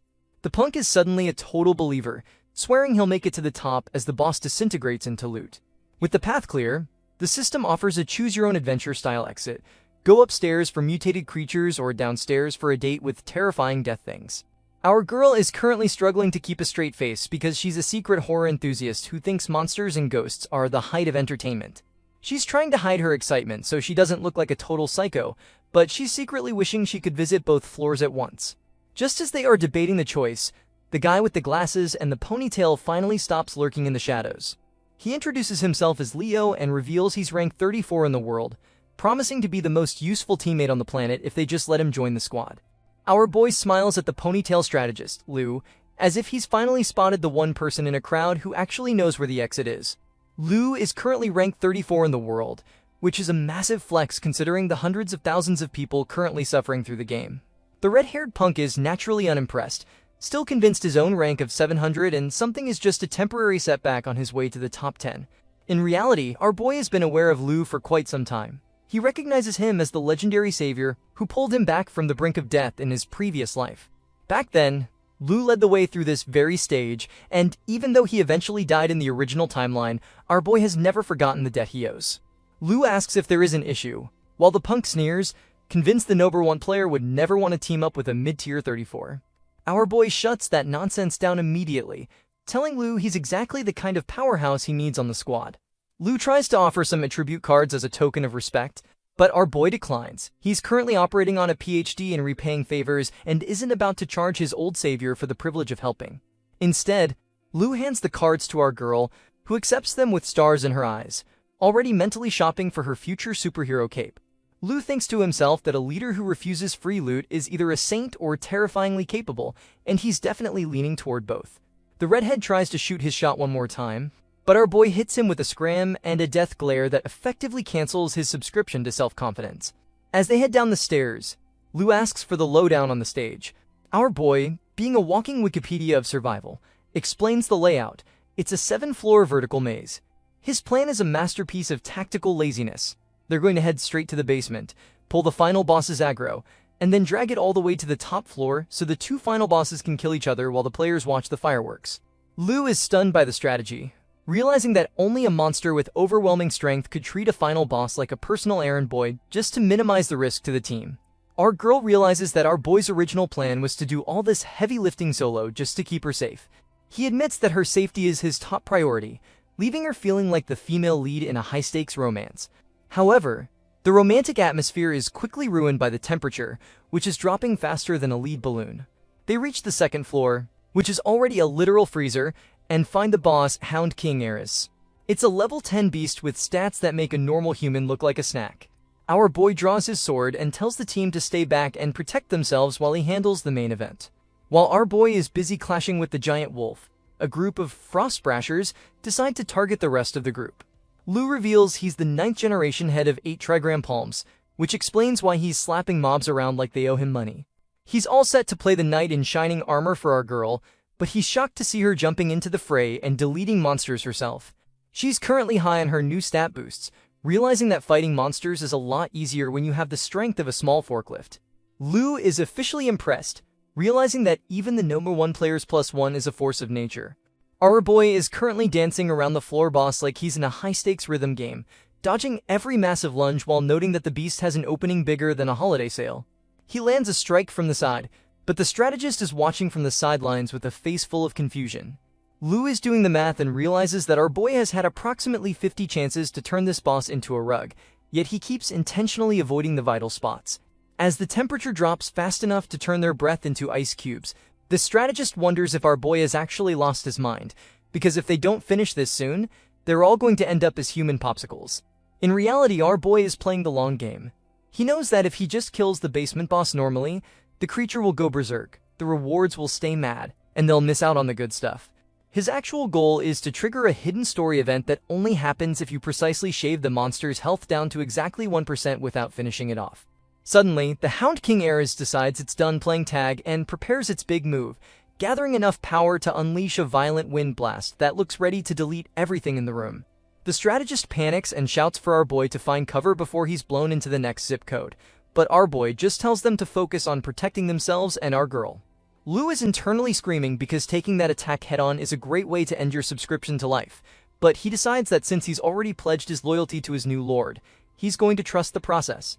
He grabs our girl and retreats to a safe corner, barely avoiding a gust of wind that would have sent them both into a permanent vacation. Once the air clears, our girl is nearly having a heart attack, realizing how close that was and fearing our boy has been turned into confetti. She tries to run back into the fray, but the strategist pulls her back, reminding her that our boy gave them specific orders to stay put and trust him. She wonders if anyone can actually survive that level of chaos alone, but just as the wind dies down, our boy's voice rings out, casually telling them to come out of hiding like he's just finished checking the mail. They walk back into the room to find a terrifying boss flattened on the ground with a measly 1% of its health remaining. It's currently suffering from a status effect called absolute weakness, looking less like a king and more like a very tired rug. Our girl looks at the scene with her eyeballs practically sweating with relief, insisting that our boy looks exactly like a superhero from a movie. The strategist is busy feeling like a complete amateur, realizing he was worried about the safety of a man who clearly has a PhD in monster management. Our boy pulls his sword out of the boss's hand and tells the beast it's time to trigger the hidden quest. He offers to take the creature to see its original master, and the wolf actually seems to agree. A system window pops up confirming that Eris wants to join the party, and our boy hits the accept button faster than a hungry person ordering pizza. This officially kicks off the hidden quest, granting the entire team a special buff and a disrespectful 50% increase to all final rewards. The loot starts raining down, including attribute cards that boost our boy's strength and stamina since he's still under level 15. He also snags a D-rank storage ring that can hold 5 cubic meters of items, which is basically a dream come true for someone tired of carrying everything by hand. After popping his new stat cards, our boy's strength and stamina climb even higher, making him even more of a walking cheat code. He turns around to check on his new party member, only to find that the giant, terrifying wolf has shrunk down into a tiny, fluffy puppy. Our girl immediately loses her mind over the cuteness, wondering if this tiny furball is actually the same monster that was just trying to eat them. Our boy teases her by offering to turn it back into its original scary form, which gives her the immediate chills. He laughs it off, explaining that this adorable state is actually the creature's true form, and that the game's creators are just masters of turning cute things into nightmare fuel.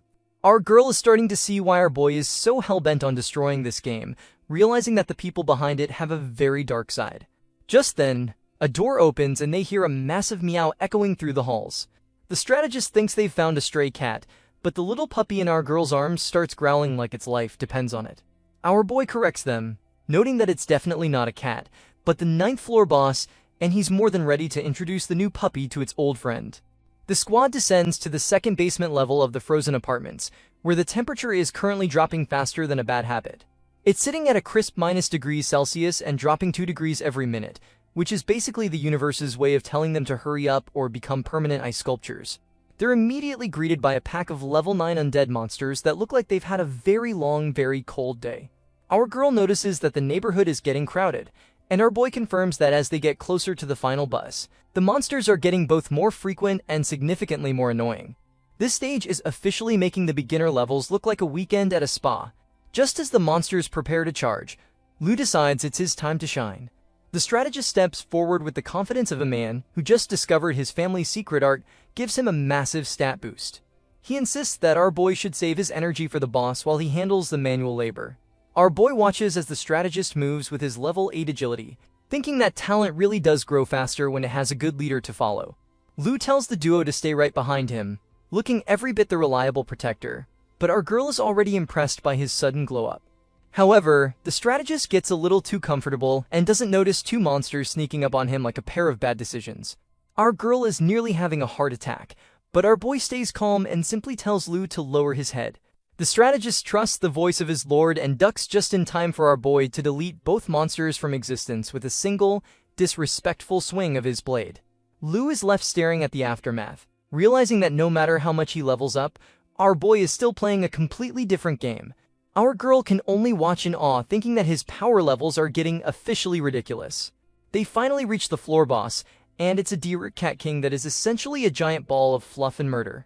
Our girl's first instinct is to call it cute, which makes Lu wonder if she's actually seeing the same mountain-sized predator he is. Our boy knows this cat is packing enough agility to make his own speed look like a buffering video, so he decides to stop fighting fair. He reaches out and asks our girl to hand over the puppy, holding the tiny furball in one hand and his sword in the other.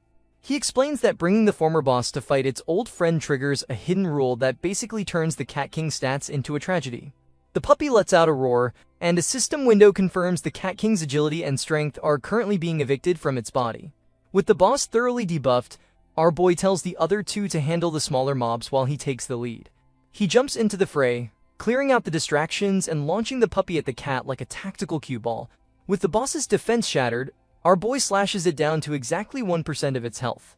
Instead of finishing it off, he offers the giant cat a spot in the party so it can reunite with its master on the lower floors.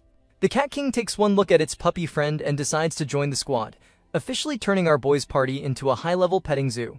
The rewards start rolling in, including attribute cards that push our boy's strength to a staggering level 15. He also snags an incomplete upgrade core, an item so rare he's genuinely surprised it dropped. He realizes he can use it to upgrade the vulnerability of his gear, making him even harder to kill. With the 2 bosses recruited, the entire party gains a massive buff called Former Close Companions, which boosts their defense and strength while giving them a 50% chance to awaken the final boss's memories. Our girl and Lu are feeling like they just hit the jackpot, especially with that 50% bonus to final rewards. As the door to the next floor opens, our boy starts walking toward the final challenge, noting that they're finally heading toward a boss that he can actually kill the old-fashioned way. The squad is currently descending into what looks like a literal ice cave, where just standing still feels like your soul is trying to take a permanent vacation. While the strategist is busy complaining that the cold is actually painful, our boy is locked in on his blue vein sword. He decides it's time to use that incomplete upgrade core, and the weapon evolves into a growth-type beast. The sword's spy rendering slash is now in its second stage, meaning that whenever the blade's nodes glow red, our boy's strength effectively jumps up by 2 levels. But our boy isn't done yet. Having reached level 15, he triggers his sword's special trait to draw a second unique skill. It's basically a high-stakes gotcha pull, complete with a purple and pink light show that only he can see. He manages to snag a B+ rank skill called Surging Wind, which gives him a massive 5-level boost to his agility. He's officially moved from fast to blurring your vision, making him a very straightforward, very deadly speedster. They finally hit the bottom floor, which is crawling with level 10 and 12 frost monsters. Our boy decides to delegate the manual labor, telling the strategist and our girl to stay behind and farm the mobs for experience while he goes to lure the boss over. The strategist realizes our boy was always going to solo the main event anyway, while our girl thinks they're just there to be the cheerleading squad. Our boy hands over the 2 puppies, his mini-boss collection, and tells them to clear the area and pump their stats while he plays Fate. The second our boy disappears into the shadows, the vibe changes completely. A monster tries to sneak up on our girl, but instead of screaming for help, she charges up with a terrifying aura and punches the creature square in the face. It turns out our girl hasn't just been sitting around. She's been training her fists for over 10 years. She starts tearing through the mobs with a serious, determined face that would make a drill sergeant sweat. The strategist is absolutely floored, realizing that our girl only plays the helpless wifey role when our boy is around, but the second he's gone, she's a one-woman demolition crew. Inspired by her sudden shift into boss mode, Lou decides to get serious too, and the 2 of them turn the hallway into a monster-free zone, leveling up significantly in the process. Meanwhile, our boy is standing in front of the final basement boss, the Frozen Shade Maiden. She's a D+ ranked nightmare with a serious craving for blood and the ability to spam 6 ice spikes every 3 seconds. Our boy tries to use the 2 puppies to trigger her human memories, but the system delivers a big fat fail notice. He isn't even mad, though. He never expected her trauma to be that easy to fix. He just needs to buy time for the others to finish their level grinding. With his new Surging Wind skill active, he's dodging her ice spikes like he's playing a game of tag he can't lose. Back at the farm site, the duo has successfully wiped out every monster in sight. Suddenly, they hear a sound like a massive hammer pounding the ground, and it's getting closer. The strategist is on high alert, but our girl immediately drops her killer instinct face and starts blushing, fixing her hair to look pretty for our boy's return. Lou is internally judging her for having a personality that flips faster than a pancake, but then our boy bursts into view with the giant maiden boss hot on his heels. Our girl and the strategist are shocked by the size of the final boss, but our boy doesn't stop to chat. He tells them to move their feet because they aren't fighting here, they're kiting this giant lady all the way back to the very top floor. The squad is currently sprinting toward the top floor with the basement boss chasing them like a creditor on payday. The strategist tries to play the hero by offering to tank some hits so our boy can rest, but our boy shuts that down immediately. It turns out the Frozen Shade Maiden has major tunnel vision. She's locked onto our boy with a glowing red aura, and she isn't switching targets until she takes his blood or he deletes her from the server. The strategist realizes that being the center of attention for a level 15 nightmare is a job only our boy can handle, while our girl notes that the boss lady has a terrifyingly calm way of threatening to end their subscriptions to life. As they run, waves of smaller monsters keep respawning like a Windows update that refuses to finish. But our girl and the strategist are officially done playing the role of moral support. They're tearing through mobs with so much efficiency that our boy actually takes a moment to be impressed by their growth. Meanwhile, the rest of the players in the basement are having a complete meltdown. They're crying about the cold and the pain, looking like a collection of fresh corpses waiting to happen. Then we see the red-haired guy who thinks he's the future war #1 because he's rank 738. He's busy giving a motivational speech to his team about not being afraid of little things, right up until the ground starts shaking. His team thinks it's an earthquake, but it's actually just our boy kiting a giant, screaming maiden boss right toward them. The red-haired genius tries to act all smug and mighty, vowing not to take a single step back, but our trio just runs right over him like he's a speed bump on the highway. Our boy casually mentions that since the boss is locked onto him, everyone else is basically invisible to her. The strategist realizes he was overthinking the danger, while the red hat is left eating dust and wondering why the final boss just ignored his entire existence. As they hit the stairs to the upper floors, our girl asks if these bosses have hidden roles too. Our boy explains that the upper floor bosses are actually the things the top floor boss hates most. It turns out this entire stage is a family tragedy written by a developer with a PhD in betrayal. The top floor boss is the father, and the bottom floor boss is his daughter. The story is a total tearjerker. The mother died because of a quack doctor, and the daughter, who grew up healthy despite the hardship, died in a car accident right in front of her father. The bastards who created this game trapped their souls here forever, and the only way to get a true clear is to let the father and daughter see each other again. The strategist and our girl agree that whoever designed this level is an absolute monster. They reach the top floor and immediately run into the quack doctor, a mini-boss who looks less like a medical professional and more like a horror movie extra. Other players are busy panicking and dying, but our boy just tells everyone to get down before deleting the doctor with a single sky-rendering slash. The nearby players are left staring with their mouths open, wondering which high-ranking big shot just one shot to boss like it was a minor inconvenience. Before they can even process that, the maiden boss catches up, screaming about blood and ignoring every other player in the room. The crowd is convinced they're all dead, but she doesn't even look at them. She's too busy trying to catch our boy. Just then, the modified truck driver appears, representing the accident that killed the daughter. He's a high-strength D-rank boss, but our boy treats him like a minor obstacle, jumping in and killing him in an instant. This display of raw power catches the attention of a shadowy figure with glowing red eyes watching from the sidelines. The mysterious observer notes that our boy is clearing the stage faster than the gods intended, officially labeling the squad as anomalies in the system. The squad finally reaches the top floor of the frozen apartments, where the neighborhood has officially gone to the dogs.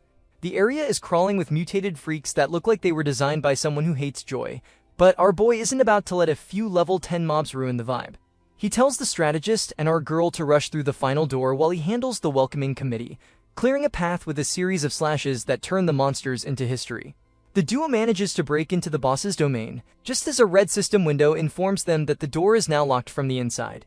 They are officially trapped in a room with the frozen calamity, a level 15 tank of a boss who is supposed to be the tragic father but currently looks like a mountain of bad intentions. While the strategist and our girl realize they have to hold out on their own until our boy can open the door, Rowie is facing a much bigger problem outside. A red mission window pops up, demanding he kill every single mutated freak on the floor within 5 minutes, or the door to the boss room stays sealed forever. Our boy realizes that this isn't a rule he remembers from his previous life, it's a new challenge tailored specifically for him. He suspects the evil gods are monitoring his progress like salty dungeon masters and changing the game rules on the fly just to mess with his speedrun. He's not even mad, just more determined to clear the floor at maximum speed, even though the monsters are now playing tag instead of fighting fair. To make matters worse, the basement boss, the Frozen Shade Maiden, is still kiting behind him and starts interfering with his mob clearing mission. She's still screaming about blood and trying to turn our boy into a snack, but he's busy multitasking. With the countdown ticking down past 4 minutes, he activates the second stage of his sky-rendering slash, boosting his strength and sending the maiden flying just to buy himself a few seconds of peace. He knows that inside that room, the strategist and our girl are facing a boss that makes the maiden look like a tutorial enemy, and he needs to break that door down before they become permanent residents of the top floor. Inside the boss room, the strategist is currently having a crisis of confidence. Even with his rank 34 skills, he can't even keep up with the Frozen Calamity's agility. Realize the gap between him and our boy isn't just a small step, it's the distance between heaven and earth. The boss is moving so fast it's basically a blur of violence, but just as Lou is about to give up, our girl intervenes. She pushes back against the boss and tells the strategist to get his act together, reminding him that they promised to hold the line. However, the boss doesn't appreciate the pep talk and snatches our girl up, sending her into a panic. Seeing our girl in trouble finally flips a switch in the strategist's brain. Lou enters a state of pure focus, his aura turning a majestic golden as he swears he won't give up on his new lord's mission. He triggers an enraged state that sends his mana and strength levels through the roof, allowing him to use his 8-3 Grand Palm techniques for ranged attacks. He looks like he's finally decided to stop being a background character and start acting like the high-ranking strategist he's supposed to be.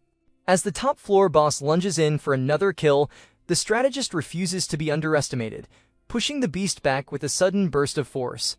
Lou is finally tapping into a special power discharge technique his father taught him, remembering a flashback where his old man explained that the 8-3 Grand Palm isn't just for close-range brawling.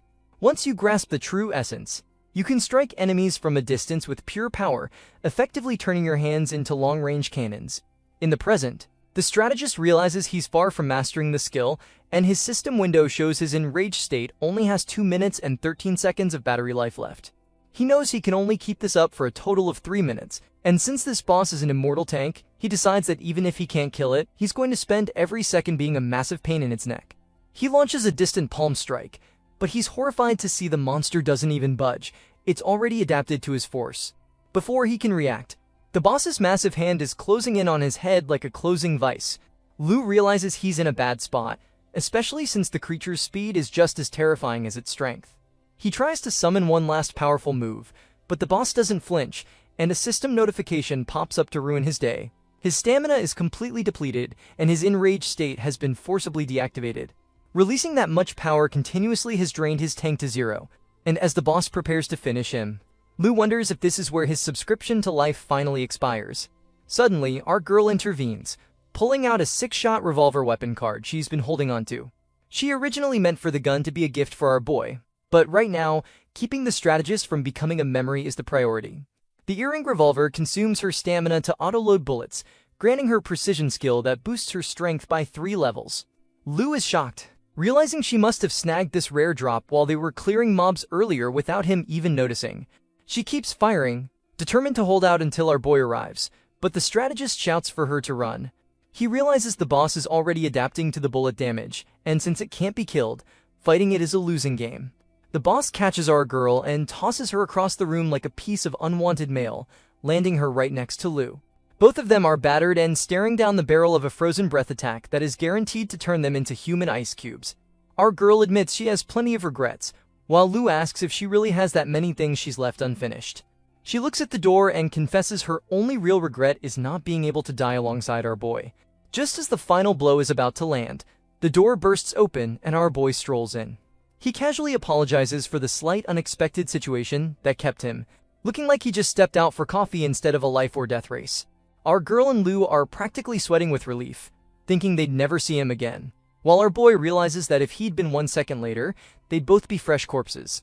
He turns his attention to the boss, noting that the clear conditions have finally been met. On cue, the main boss from the basement level arrives, and as the father and daughter lock eyes, the system confirms an incredible reunion hidden clear. A cutscene triggers, and the 2 terrifying monsters melt away into their original human forms. The daughter calls out for her daddy, and the father pulls his precious child into a hug. A window pops up explaining that their tragic memories are being implanted into the players' minds, leaving the strategist and our girl emotional over the sad story. Our boy, however, isn't feeling the festive mood. He senses that something is fundamentally off, wondering why the clear was so smooth when he had to deal with the new mission outside. His instinct is proven right when a massive red eye appears in the sky. The Divine Lord is officially displeased with how fast this stage was cleared. A black shadow begins to manifest, and a system window announces that a god scout has descended. This shadowy figure with glowing red eyes looks down at the squad, creepily suggesting they make the gods satisfied one more time by surviving what comes next. The shadowy figure starts yapping about divine grace like he's trying to sell a cult-branded energy drink, insisting that pleasing the gods is their only responsibility. He decides the grand performance begins now and whips out some edgy black chains, forcibly turning the reunited father and daughter back into mindless monsters. Our girl is having a total crisis watching the scene unfold, especially when the 2 puppies, our mini-bosses, try to run back to their friends.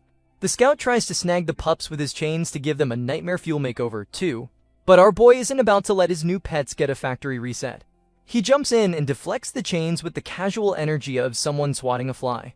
The Shadow Freak turns his creepy attention to our boy, complaining that he's been the ultimate vibe killer this entire time. Our hero realizes this guy is a total anomaly. No level display, no health bar, and not even a hostile marker. He's essentially a glitch in the matrix that our boy never even encountered in his past life. The scout orders the 2 bosses to kill the anomaly, so our boy tosses the puppies to the strategist and our girl, telling them to get the fluff balls to safety while he prepares for a round of boss-level attack. Suddenly, a red system window pops up announcing Phase 2 of the boss battle. The objective is to kill the bosses, but the catch is that their souls will be permanently extinguished. The scout casually explains that destroying their souls is totally fine because they offered them to the gods anyway.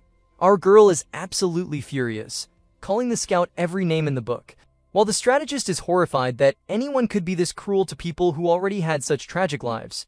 The Shadow Freak just laughs it off, claiming the gods are watching from the sky and need a grand show of suffering to stay satisfied. He thinks turning beauty into despair is the ultimate entertainment, but our girl tries to shut him up by firing a bullet at his head. The scout catches the bullet with his bare finger like he's picking up a snack, leaving the strategist internally screaming. Lu realizes that if this thing can catch bullets without a level indicator, they are in way over their heads. Our boy is momentarily distracted, which gives the 2 bosses an opening to attack. He hesitates to draw his sword because he knows a single slash will delete their souls forever. He can see that the monsters are actually crying, and he hears their internal voices pleading for the sweet release of death. The daughter and father are begging him to end their pain, so they don't have to keep hurting people just to exist. The scout is busy getting high on his own supply of evil, yapping about how much the gods love committing acts of pure malice. But our boy has heard enough. He puts his hand on his sword and promises the suffering souls that he'll set them free. But first, he's going to deal with the bus star who's been toying with them. He approaches the shadowy figure with a death glare that could peel paint. The scout starts panicking, demanding to know what a mere human thinks he's doing to a god scout, but our boy doesn't care about titles. He points out that being a scout doesn't make you immortal, and slices the shadow freak clean in half. As the scout begs his gods for a save, our boy casually mentions that he'll be killing the gods themselves one day, so the scout can just wait for them in hell. Quick pause. If you're enjoying the story so far, please drop a like and subscribe to the channel. It really helps to make it worth to bring next parts. Done? Awesome, let's get back to it. As the god scout is slashed in half, he lets out a final, pathetic damn it before exploding into a cloud of divine failure. Our girl is practically having a party, praising our boy for finishing off the creepy shadow, while the strategist nods along like he always knew our boy had it in the bag. But our boy isn't celebrating yet. He tells them to stay sharp because something even worse is still lurking in the smoke. A new massive figure manifests, looking like the scout's manager who just found out the office coffee machine is broken. This new emissary has 3 eyes glowing with red and green malice, and he looks absolutely furious that his underlings were beaten by what he calls a mere toy. The pressure coming off this new guy is so heavy that our girl and the strategist can barely draw a breath, feeling like their souls are trying to take a permanent vacation just to escape the aura. Our boy, however, stands his ground without flinching, casually asking the 3-eyed freak if he wants to catch these hands next. The emissary admits that according to the god's rules, he can't actually make a move in this stage, but he makes sure to tell our boy that his head belongs to him. He tells Rohi to live a long, worthy life until their next meeting, which he promises will be a grand performance for the gods, before vanishing into thin air. Our boy realizes that the evil gods are interfering with the game way earlier than in his past life, meaning they've definitely sensed a threat. But he doesn't care. His retirement plan still involves destroying them completely. With the shadow freaks gone, the 2 floor bosses, the father and daughter, lunge forward one last time, but their monster roars are replaced by their actual human voices, pleading with our boy to finally set them free. The daughter calls him Big Brother and begs him to end their suffering. Our boy promises to do it as painlessly as possible, surrounding his sword with a red aura and delivering a clean, merciful slash. As the 2 bosses disappear, they revert to their human forms one last time to thank him for the freedom. Our boy watches them fade, wishing them a happier next life, while the 2 mini-boss puppies also transform into golden aura and depart. Our girl and the strategist say their goodbyes to the little fluff balls, and the system finally announces that the frozen apartment stage is officially cleared. As the environment begins to collapse, the surviving players are trembling and freezing, receiving the basic D-rank all stats activation card as a participation trophy. Among them is the red-haired future world number 1, who was approximately 2 seconds away from being turned into a popsicle before the stage ended. He's busy being relieved that he didn't die before reaching rank 1, while the rest of the survivors are staring at the contribution rankings in total disbelief. Our boy is sitting at a disrespectful 82.3% contribution, while the strategist took 10.6% and our girl snagged 7%. The rest of the players combined only managed a measly 0.1%, leaving them wondering if our boy is even human. The rewards start rolling in, and the stat boosts are massive. Our girl reaches level 9 and gets a huge boost to her strength and agility, but she's annoyed because she received 2 mana-based attribute cards, Blessing of the Mage and Grace of the Elves, that are basically useless to her. Meanwhile, Lou reaches level 11 and scores the Martial Master's Torn Gloves, an earring item that gives him a chance to deal double damage. He's already fantasizing about how many more faces he can punch with those. When they ask our boy what he got for his legendary 82.3% contribution, he casually tells them it was just some points and a fragment card. In reality, he's holding a glowing gold fragment of an S-rank card, proving that while everyone else is playing a survival game, he's playing a god-tier treasure hunt. A system window pops up to confirm our boy's absolute dominance, awarding him a massive contribution score of over 4,000 points and a single S-rank card fragment. Our girl and the strategist are staring at the reward with faces full of confusion, thinking that after carrying the entire stage on his back, receiving a fragment feels like getting a participation trophy at a dumpster fire. They can't figure out the game's judging criteria, but our boy is internally doing a victory lap. He knows that in the entire world of Prison Day, there are only 15 S-rank cards in existence, and each one is a literal game changer. In his past life, he paid a price that would make a horror movie look like a comedy just to get the reverse time card, which resets everything while letting the user keep their memories. He realizes that snagging an S-rank fragment this early in the second stage is basically the equivalent of winning the lottery while being struck by lightning. He only needs 3 more pieces to synthesize a full card that could grant him total freedom from this nightmare. While the game was created by a bunch of divine bastards, it at least follows the rule that winners get the loot and losers get their souls evicted from their bodies. He tucked the fragment into his inventory, knowing he's one step closer to making those evil gods a past tense. The global leaderboard updates, and the gap between our boy and everyone else is officially disrespectful. He's sitting at the top with over 7,000 points, while the person in second place is trailing by a mountain of nearly 6,000 points. Our girl is thrilled to see she actually made the list at rank 634, while the strategist is feeling the pressure of being ranked 31st.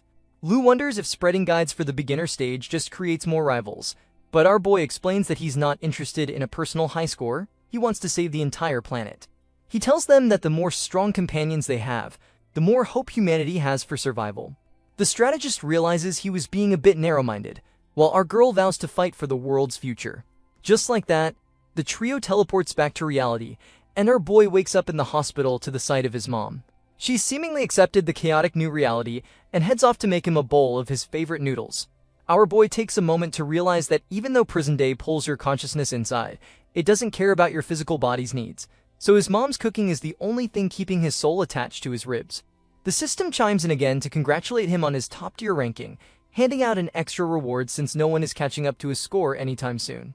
He receives an A-rank job change card for a Shadow Mage Apprentice, a class that made people's eyeballs sweat with fear in his previous life. He remembers an Archmage of Darkness who once deleted an entire city solo, proving that while the class is terrifyingly powerful, it's just a tool. It can be a villain's blade or a hero's shield. Since he's already locked into his own class, he needs to find a worthy owner for this edgy career path. He decides to set the heavy thoughts aside for a moment to enjoy his mom's noodles, savoring a rare moment of normal life before a knock at the door ruins the vibe. Our girl arrives at the hospital, and her face is a high-definition map of despair. She reveals that her parents have both fallen into comas, and our boy has to break the news that they are currently trapped inside the game. He explains that if they die in prison day, their bodies in reality will eventually give out from starvation or organ failure. Our girl is nearly ready for her soul to take a permanent vacation from the stress, crying out to know if there's any way to save them. Our boy realizes the only way to free someone is through the legendary S-rank freedom card, which is currently out of reach. However, he looks at our girl and realizes he has the perfect way to help her grow strong enough to change their fate. He pulls out the A-rank Shadow Mage card and hands it to her, telling her to use this power to climb the stages. He explains that if she gets strong enough to kill the bastards who created this game, everyone will finally be able to wake up. Our boy explains that using the job change card isn't exactly a free upgrade. It's more like downloading malware for your soul. If she isn't resolute enough to overcome the negative effects, she'll lose her mind and become a literal tool for the evil gods to slaughter her own kind. While traditional games offer opportunities to grow, this dark game offers a side order of despair. Inside every job change card lies a sliver of the evil god's consciousness, which is powerful enough to shatter a normal human's sanity like a dropped glass. Our boy was only unaffected because his heart has been tempered into literal titanium through the trauma of his past life, leaving him with only one goal: deleting the gods from existence. Our girl realizes that if she doesn't level up her power, her parents are destined for a permanent coma, and the world will continue its downward spiral.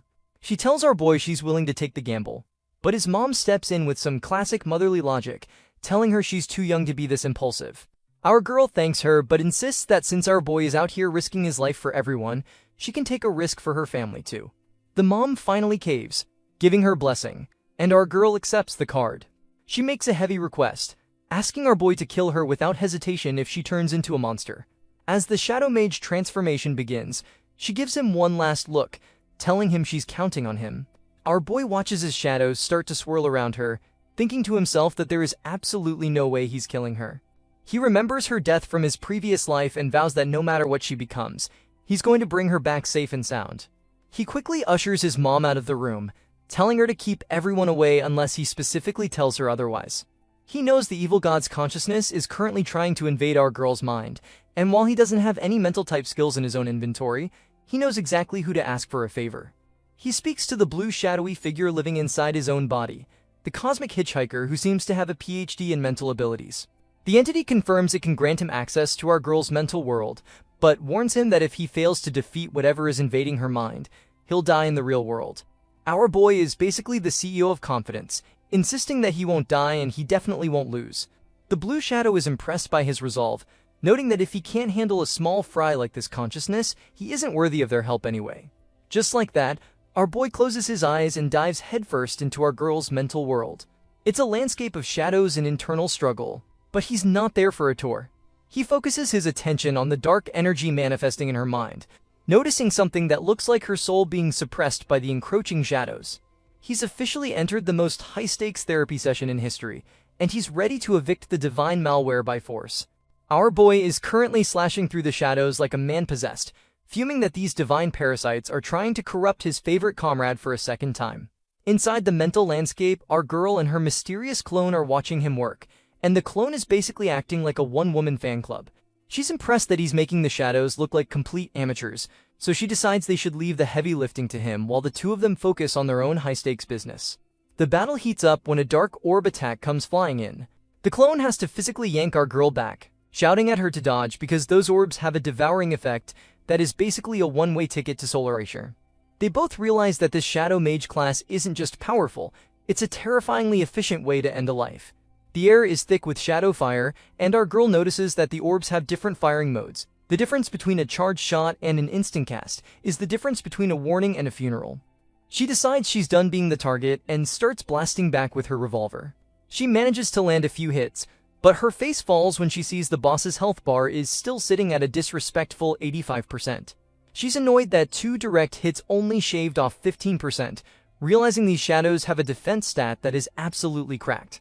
The clone tries to stay positive, telling her that any damage is good news and proposing a tag team strategy.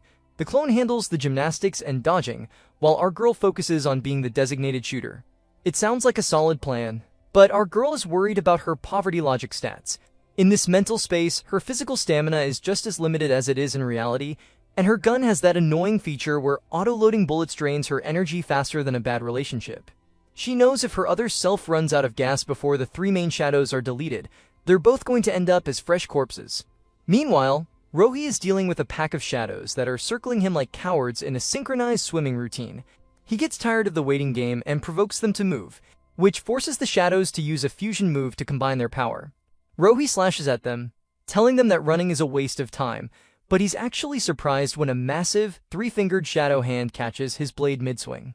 He realizes this is the true form of the divine sliver of consciousness, but he still mocks it for being pathetically weak. He hits it with a heavy red slash, and suddenly, he stops hearing roars and starts hearing radio waves.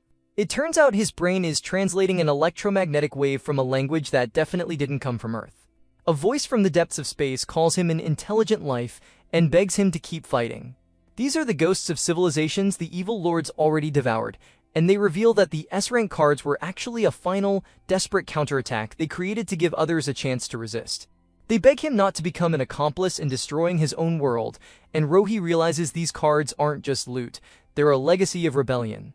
He vows to the fallen aliens that Earth won't be another victim. It's going to be the burial ground for the gods. The divine consciousness officially evaporates, and a blue aura surrounds our boy as the mental world prepares to eject him. He's an intruder in her mind, and his time is up. He sees the 2 girls standing over the final remains of the black sludge, and tells them they can handle the rest of the job change from here. He promises to wait for them in reality, but his departure sends the girls into a mini panic. They both think, oh no, he can't find out our secret, and they start planning a perfect disguise so he doesn't realize what's really going on with the 2 of them once they're back in the real world. For now, they focus on the grind, jumping back into the fight to save their parents. Rohi watches them go, hoping our girl becomes the most reliable comrade in his war against the divine bastards. Our boy is back in reality, and his mom is currently spiraling into a pit of worry. She's pacing the room, realizing that while her son has become very dependable, the world outside has turned into a high-definition nightmare. The news is full of people falling into deep comas faster than a phone battery in a cold room, while others are turning violent and attacking people in the streets. She even mentions a strange dream about hook-like monsters hunting them down, looking like she's ready for her soul to take a permanent vacation from all the stress. But then our boy arrives, and our girl finally wakes up from her shadowy transformation. The system makes it official. She's successfully changed jobs to a Shadow Mage apprentice, a shiny A-rank class with some serious dark elemental affinity. She looks at her hands in total shock, realizing her career path just got a major upgrade. She thanks our boy for helping her in what she thinks was a dream, but she's internally planning to keep her secrets under wraps, hoping he doesn't find out she's hiding a whole second personality. Suddenly, the friend bursts into the room, his eyeballs practically sweating with tears as he begs our boy to take him back into the stage he just cleared. King Jai is desperate to save a girl named Shao King who sacrificed herself for him, but our boy has to be the bearer of bad news. He explains that once a stage is cleared, it's deleted from existence, meaning there's no going back. Our boy reflects on his past life, remembering that the friend usually carries the weight of this tragedy alone. While he thought about sparing his friend the pain by pulling him into his own stage earlier, our boy realizes he can't play God with someone else's life. He shows the friend the news about the global coma epidemic, and our girl steps in to help. She uses her best group chat gossip energy to explain that dying in the game doesn't mean you're a fresh corpse. It just means your body is stuck in a deep coma in reality. King Jai's mood flips from total despair to pure determination in approximately 5 seconds. He's suddenly ready to join the squad and take down the divine masterminds behind this cosmic dumpster fire. Our boy is genuinely happy to see everyone fighting with passion, instead of the usual soul-crushing despair he remembers from his first time around. However, our boy has to point out that the friend is currently the weak link in the chain. King Jai is sitting at level 4, which is basically the participation trophy level for just surviving the first 2 stages without doing any of the actual work. The friend asks our girl what her level is, and while she tries to act all humble and claim our boy did all the heavy lifting, the system reveals she's already at level 9 with a strength stat of 15 and a legendary revolver. King Jai's eyes almost pop out of his head when he realizes she could literally wipe the floor with him right now. He takes one look at our boy's stats, level 17 with an agility of 20 and a mental immunity buff, and realizes our boy is playing an entirely different game. The friend immediately drops to the floor and starts hugging our boy's leg, begging to be carried through the next stage like a high-level escort mission. He wants to protect everything precious in his world, and our boy looks at him with a smile, knowing that their collective hope is the only thing that can actually win this war. Thanks for sticking around until the end. If you enjoyed this recap, drop a like and let me know your favorite moment in the comments. I'll see you in the next video for more madness. Peace!